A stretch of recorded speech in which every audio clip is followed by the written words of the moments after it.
Hello friends, welcome to Code with Kartiki. So today we are going to see identifiers in programming.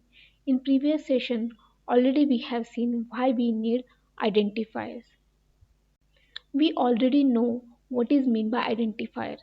So these are the names given to variables, functions, classes, modules, or other user-defined item in a program. So these are the basic building blocks in your program, and names given to identify these entities are the identifiers. Whenever you are giving these identifiers or names, you have to follow some rules. So first one is uniqueness. So each identifier within a scope, so like function scope or class scope, must have a unique name. So I have already told you these names should be unique. This uniqueness ensures that the program can distinguish between different variables, functions, or other entities, right?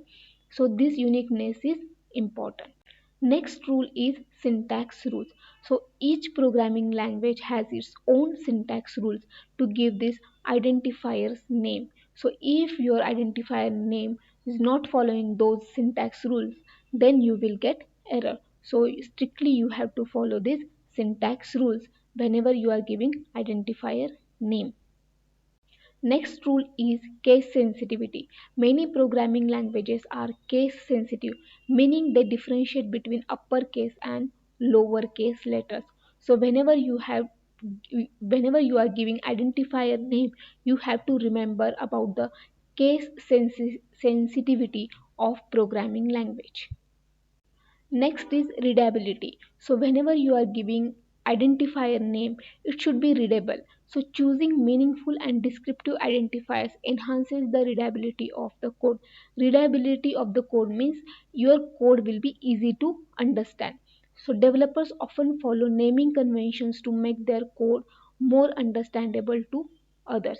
So when you will follow these conventions, when whatever conventions are there as per the language to give identifier name, so because of that your program readability improves. So you have to remember these things whenever you are giving identifier name in your program.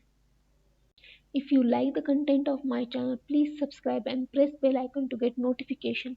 Thanks for watching the video, and if you have any doubt you can comment below.